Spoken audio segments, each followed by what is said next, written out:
It is. It's freezing rain. Airport ops, probably assisted by fire people and others, have been out all night since midnight or thereabouts, doing their best. Expect the airport to reopen in as much as flights start landing again and departing. They use different equipment. Obviously, they have ploughs, they have cutters, they move the ice. They've been anti-icing it, but last night the conditions were the absolute worst, as far as I understand it. It was freezing rain. It was landing on touching down. So apologies to everybody who's affected, and they're doing their best. And perhaps we'll have good news in a couple of hours, perhaps even less.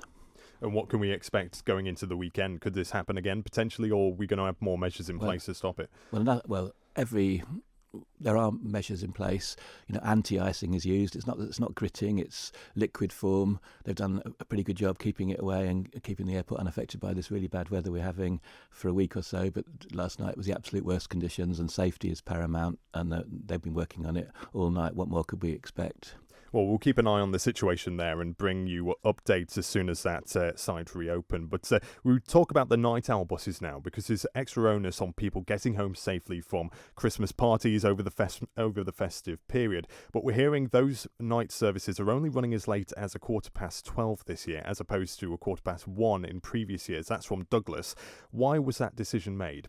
Basically, we've tried to operate services later, and I've got to remind people that there's still a bus nearly at 1 o'clock back from places like Peel, so check the timetable. But we've had the timetable up for some weeks, and I wasn't convinced that people were noticing it, so therefore we put it out on social media. And unfortunately, if we run buses later, people are affected inside the programming till sort of 3-4 in the morning, and it's really bus drivers, bus staff are people too. They have homes to go to, and it's just not been possible to staff the really late services like we've had in the future years. I just wanted people to know there are private sector alternatives. We did our very best to run these extra night out services, but we just haven't managed it this year. 12:15 though on New Year's Eve in the capital. I mean, you don't need binoculars to see problems occurring there. Yes, I wanted people to know, there are alternatives. We've got taxis, we've got potentially if have minibuses and coaches. I just wanted to make sure people knew and they'd seen the scenes, because it has been up there for quite a number of weeks. And apologies that it affects people. Night owls are very precious services as well. Our TLC's only given us a licence this year to run them at 12:15. Probably if we'd have applied, we might have got them later, but it just hasn't been possible. So humblest apologies. Working with the police, message is the same: safe travel, get home safely, but just make plans. And I wanted to make sure that people knew that the service was different this year. Have you had much feedback from hospitality venues? Because I can't imagine they'd be too happy with punters leaving the door in a mass exodus almost at 12:15. Well, that's it. So make alternative arrangements. We've got a really good private sector. I'm not responsible only for the public bus vanning. We're developing a transport strategy, and we've got really precious and valuable private resources in the transport sector. We work with the police to make sure we get the safe messages home. Absolutely delighted to work with venues to work out alternatives. But our issue at bus vanning is we want to run schedules on time safely, and it hasn't been possible to run some of the later night hour services that we've introduced in the last couple of years. Very, very sorry. Is it going to be the same next year? We're trying, buses run on time. Loads of things are changing at buses, and we'll try and work and provide even more service in future years.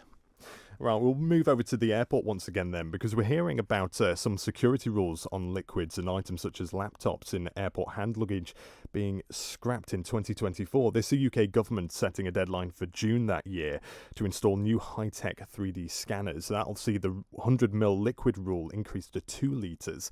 Will we follow suit here? We might. The people in the Isle of Man might require it.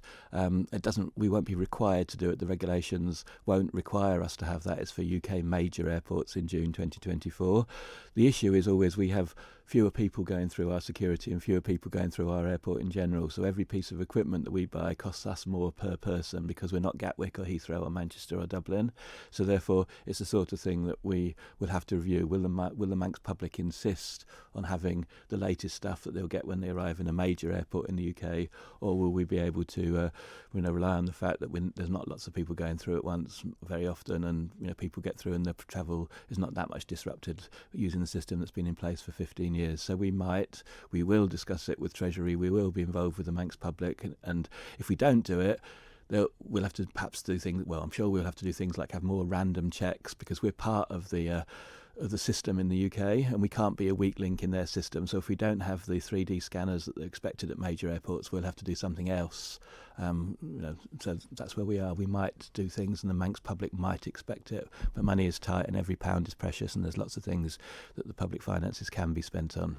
And we've heard about this mostly in the last couple of weeks in the news, but I'm hearing it's been pushed back since the pandemic. Has this been something that's been on the cards for a while that you've been aware of? Yeah, very much so. And it exists in American airports. I went through, I think, Geneva Airport, and we had it all. It's not new. It's been trialled in UK airports. It's not new.